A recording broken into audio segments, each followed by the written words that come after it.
Crecer en la Fe presenta el estudio de la lección de la escuela sabática. Será de mucho provecho para tu crecimiento espiritual. Bienvenidos.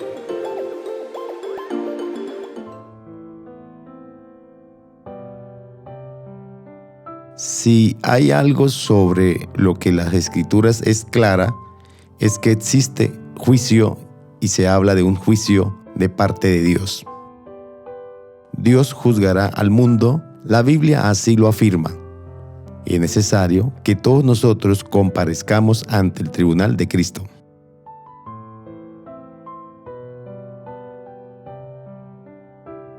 La Biblia también afirma tres cosas muy importantes que tienen que ver con el juicio. Primero, que tenemos un Dios que es perfecto en sabiduría y es un juez justo. Segundo, que tenemos un Dios que sabe todas las cosas. Y tercero, que tenemos un Dios que conoce nuestras intenciones más secretas. Es decir, como seres humanos podemos esconder u ocultar todo lo que queramos ante los hombres, pero nada se esconde, nada se oculta ante Dios.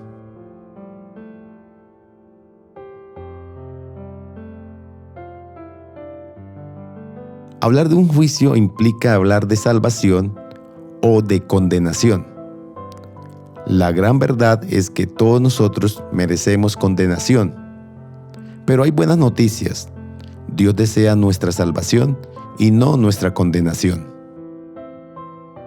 Diles, vivo yo, dice Jehová el Señor, que no quiero la muerte del impío, sino que se vuelva el impío de su camino y que viva. Entonces, si Dios desea nuestra salvación y no nuestra condenación, ¿por qué juzgarnos? ¿Por qué no salvarnos a todos sin necesidad de un juicio? Dios juzga porque ama a la humanidad. De ahí que la teología del juicio de Dios es la máxima revelación y demostración del amor, de la verdad y de la justicia de Dios. El gobierno y los caminos de Dios demostraron ser rectos y justos. Dios es justo al justificar a los pecadores que aceptaron el sacrificio expiatorio de su Hijo y confiaron en Él como su Salvador personal.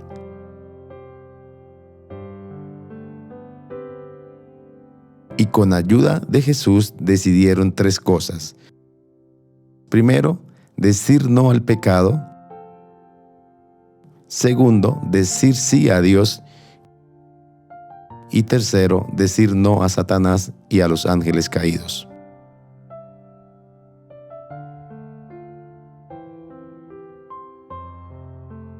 El proceso del juicio es de naturaleza cósmico-histórica. Hablamos que es de naturaleza cosmo-histórica porque fue en un ser celestial, en Lucifer, en quien se dio comienzo a la rebelión en el cielo. Y luego esta rebelión se extendió a este mundo. Y por eso el juicio involucra a toda la humanidad de la historia.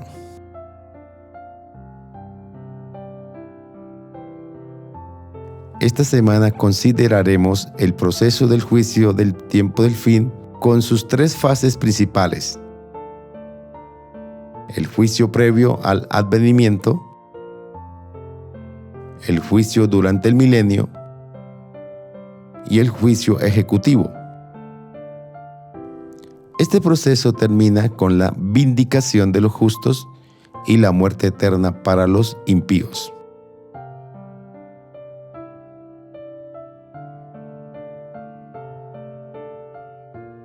Y responderemos la pregunta: ¿por qué es tan necesario y crucial el juicio de Dios en el contexto del gran conflicto cósmico?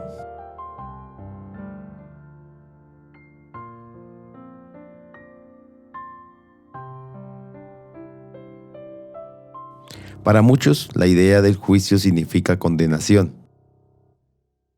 Y aunque la condenación es parte del proceso de un juicio, no debemos olvidar que la idea del juicio de Dios tiene también un lado positivo, Y este lado positivo se debe a que el juicio involucra la vindicación de los santos, la vindicación de los justos, como lo expresa el profeta Daniel. Se dio el juicio en favor de los santos del Altísimo.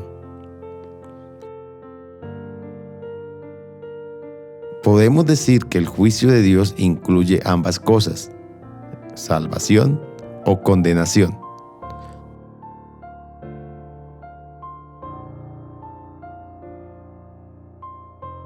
Tanto el Antiguo como el Nuevo Testamento hablan de juicio. Por ejemplo, en Primera de Reyes 8:32 dice: Tú oirás desde el cielo y actuarás y juzgarás a tus siervos, condenando al impío y justificando al justo para darle conforme a su justicia. Y en el Nuevo Testamento, el apóstol Juan escribe lo siguiente: El que en él cree no es condenado. Y dijo además: Y no vendrá a condenación, mas ha pasado de muerte a vida.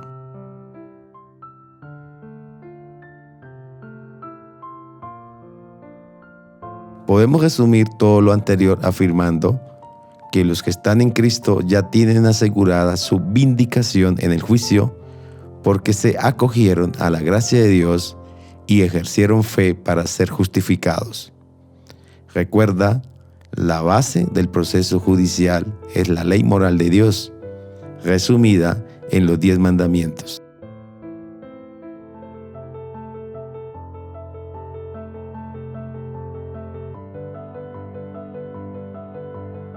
El concepto de juicio antes del regreso de Cristo, a lo que llamamos juicio pre-advenimiento, se encuentra en muchos pasajes de las Sagradas Escrituras. Por ejemplo, Daniel 7, Mateo 22, Apocalipsis 11 y 14 hablan de ello.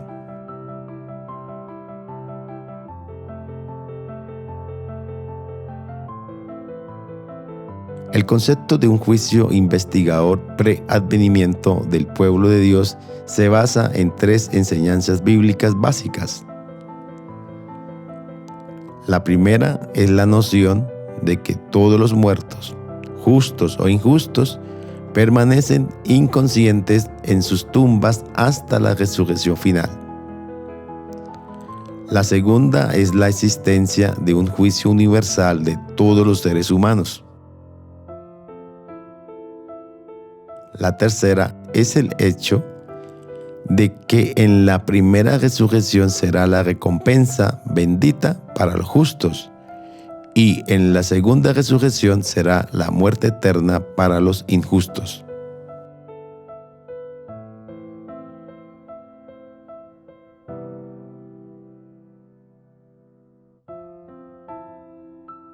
Estas 3 enseñanzas bíblicas básicas nos llevan a concluir que antes del regreso de Jesús, es decir, antes de su segunda venida, se ha tenido que juzgar la vida de los seres humanos que tendrán parte en la primera resurrección y que serán llevados al cielo por un lapso de tiempo de 1000 años, conocido como el milenio.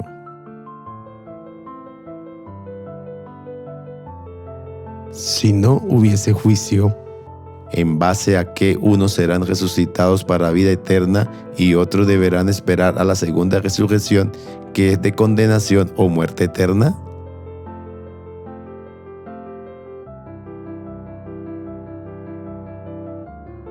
El libro de Daniel nos ayuda a comprender el tiempo y la naturaleza de ese juicio pre-advenimiento.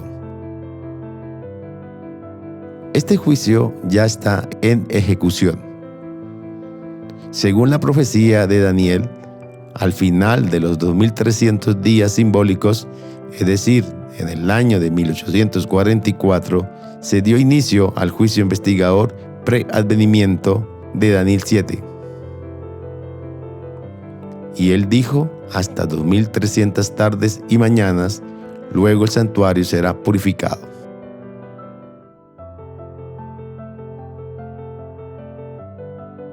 A este juicio solo asisten y participan los ángeles y los mundos no caídos, ya que se celebra en el cielo, y este juicio se realiza mediante los registros celestiales de cada persona que profesó seguir a Jesús. Y todo esto está ocurriendo en el cielo mientras que la vida aquí en la tierra sigue desarrollándose normalmente.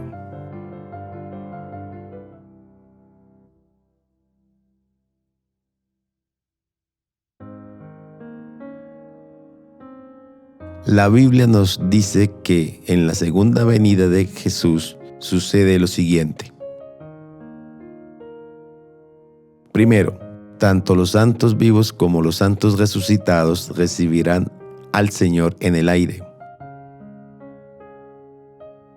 Segundo, todos los santos serán llevados al cielo para habitar por 1000 años en las moradas que Él mismo preparó para ellos.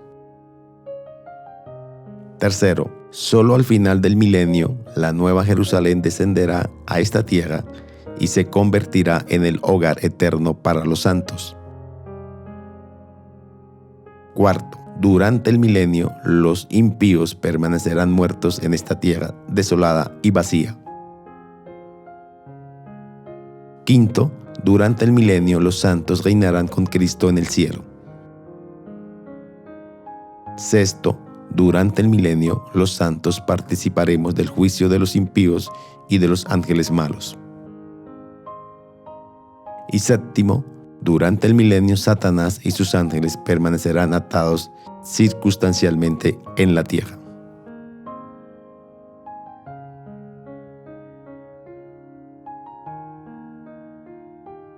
El juicio durante el milenio comenzará después de que los santos sean llevados al cielo y se sienten en tronos y se les asignen el juicio. Entonces, una vez más, los libros celestiales se abren y son juzgados los muertos por las cosas que estaban escritas en los libros según sus obras.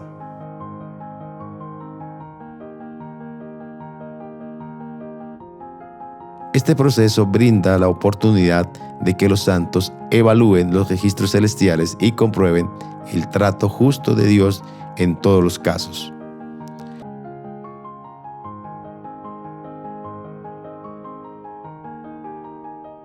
Durante la Edad Media hubo una fuerte tendencia a representar a Dios como un juez severo y punitivo.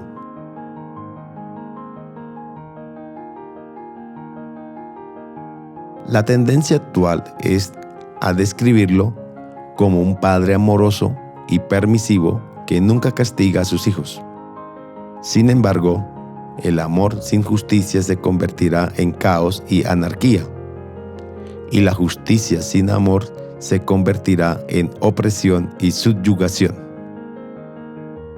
Por eso, el proceso judicial de Dios es una combinación perfecta de dos cosas: la justicia y la misericordia divina, atributos que derivan de su amor incondicional.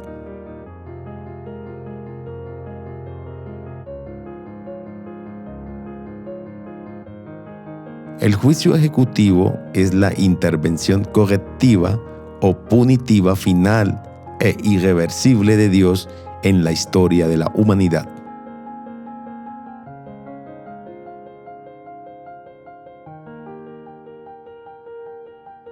Esta obra extraña de destrucción de parte de Dios se muestra en varios ejemplos bíblicos donde Dios hizo juicios punitivos limitados. Por ejemplo, primero, la expulsión de Satanás y de sus ángeles rebeldes del cielo. Otro ejemplo, la expulsión de Adán y de Eva del jardín del Edén. Un tercer ejemplo, el diluvio. El cuarto, la destrucción de Sodoma y de Gomorra. Quinto, la muerte de los primogénitos en Egipto. Y otro ejemplo es la muerte de Ananías y de Zafira.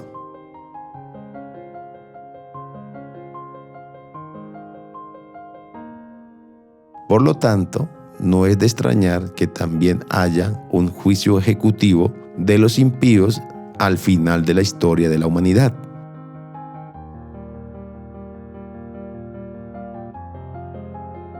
Al finalizar el milenio, resucitarán aquellos que no resucitaron en la segunda venida de Jesús, serán juzgados por lo que hicieron en vida y condenados a una segunda muerte en el lago de fuego y azufre.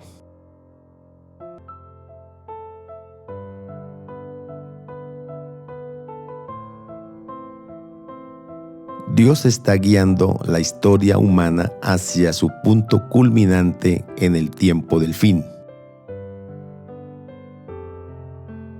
Al final del milenio, todos los impíos muertos resucitarán de sus tumbas para recibir su sentencia punitiva final, es decir, muerte eterna.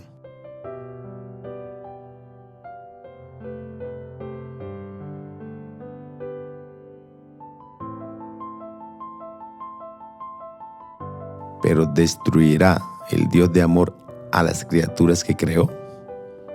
Sí, respetando su libre albedrío y después de haber hecho todo lo posible por su salvación, sufrirán la muerte segunda, excluidos de la presencia de aquel a quien repetidamente rechazaron.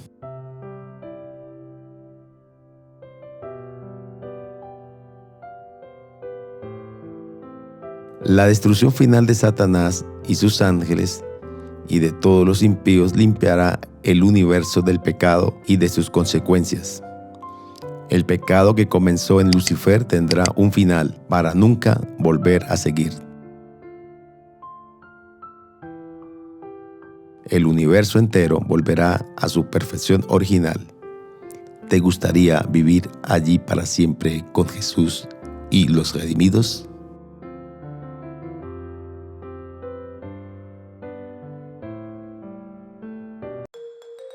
Crecer en la Fe les invita y les motiva a seguir estudiando las Sagradas Escrituras a través de este material. Y recuerda suscribirte a nuestro canal, comentar, compartir, activar la campanita y darle like. Esto será de gran ayuda para el crecimiento de nuestro ministerio y así poder llegar a muchas personas más. Gracias por tu apoyo. Dios te bendiga.